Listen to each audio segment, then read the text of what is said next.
The Chinese theater has its roots in a civilization which has lasted for 6,000 years.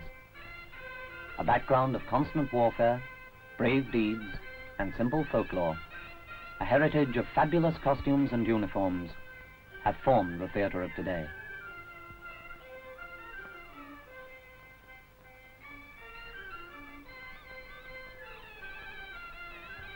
The theater in China is a passion shared by 600 million people. It has something for everyone, combining opera and ballet, pantomime and the circus, comedy and tragedy. It is the cinema for those who have never seen a screen, a library for those who cannot read, an almost daily celebration for those in whose lives there is very little else to celebrate. Night after night, on every stage in China, heroes as colorful as tropical butterflies bridge the centuries on a magic carpet of poetry.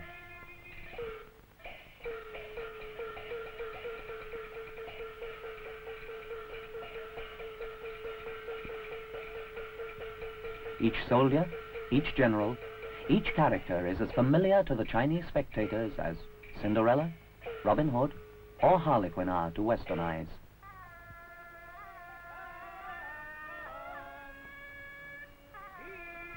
One glance at a man's face or clothing and his character is revealed.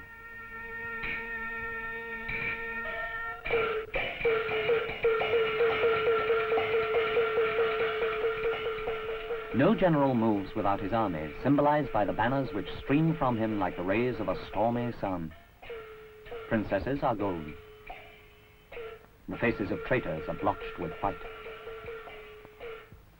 As for the king of the monkeys, his makeup is red, because red is the color of audacity. The Chinese legend of the king of the monkeys is a mixture of Adam tasting the forbidden fruit and Prometheus stealing fire from the gods.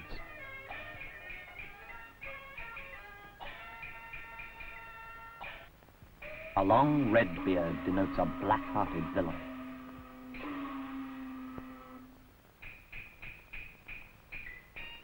A flowing white beard is the sign of wisdom and experience.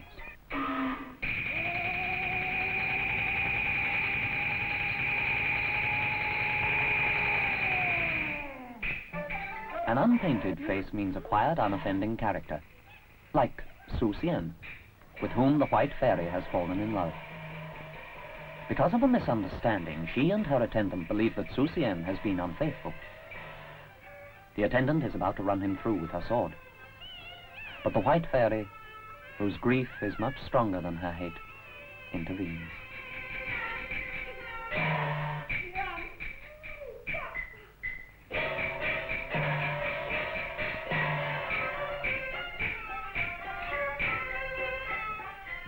The subtle movements of her hands tell of her grief as clearly as the words she sings. At first, the Chinese vocal technique may sound strange to Western ears, but no more strange, you may be sure, than Western singing sounds to the Chinese.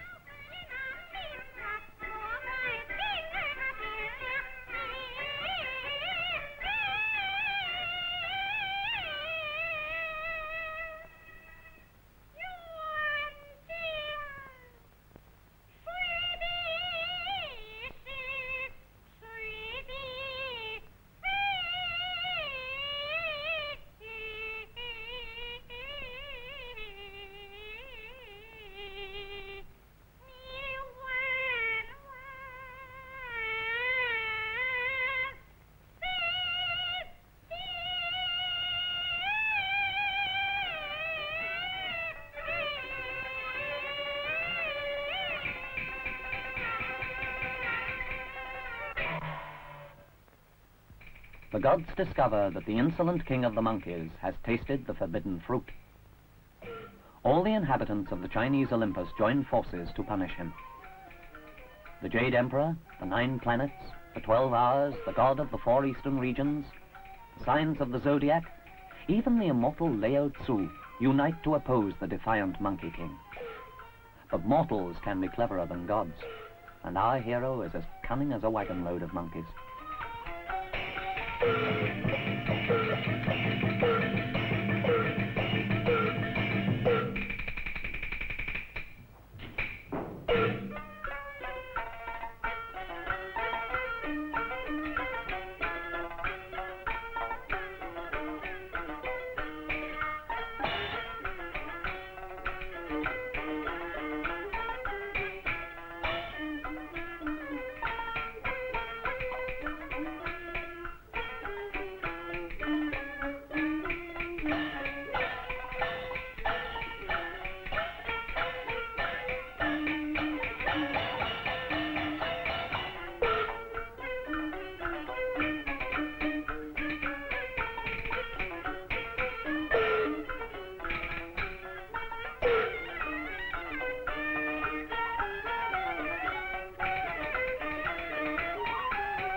Jade Emperor thinks he has won the battle, but the Monkey King has more tricks up his sleeve than the fat old Emperor.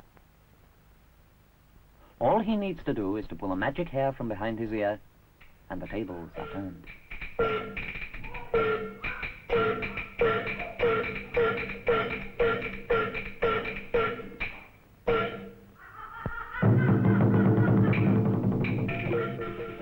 The Jade Emperor calls the guard to avenge his defeat, but the King of the Monkeys has no difficulty in routing the celestial soldiers.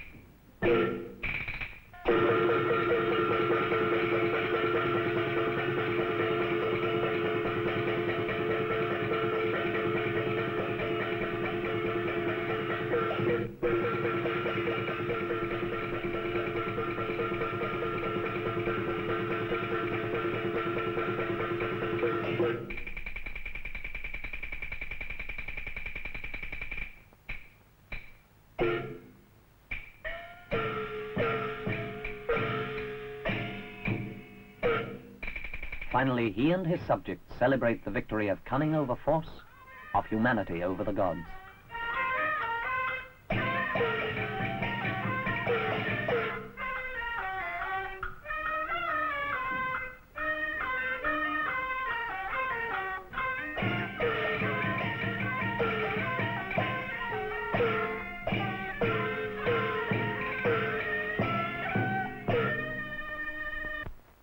Although the stage is brightly lit, the action is supposed to be taking place in a darkened room. Imagination reigns supreme in the Chinese theater. Audience and actors alike must pretend that the stage is in darkness. A darkness all the more effective because it exists only in the imagination. That looks like a table, but don't be taken in by appearances. In a few moments, thanks to the actor's magical miming, it has become the softest bed in the world, where a traveling knight, tired out by his long ride, is sleeping soundly. The innkeeper tiptoes in. He thinks the knight is a brigand and means to silence him while he is asleep.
A river separates the beautiful Cheng from her lover.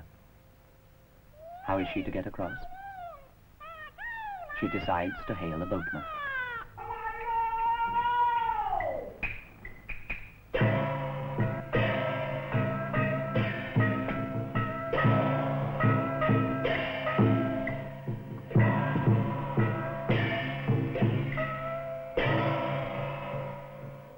The old boatman is kind, but it amuses him to take his time and to tease the impatient girl. 好好好，你摸嘛摸嘛，我打个跳板与你。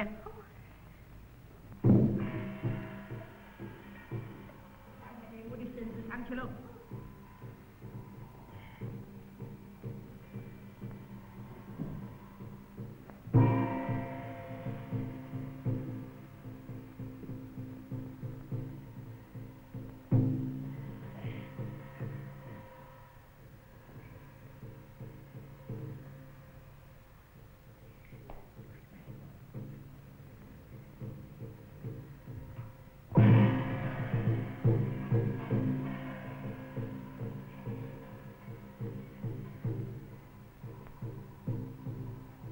喂，姑娘啊，上来不？稳当我上来不？我未曾打过粥啊。没来头，我抽你一下子就上来了。我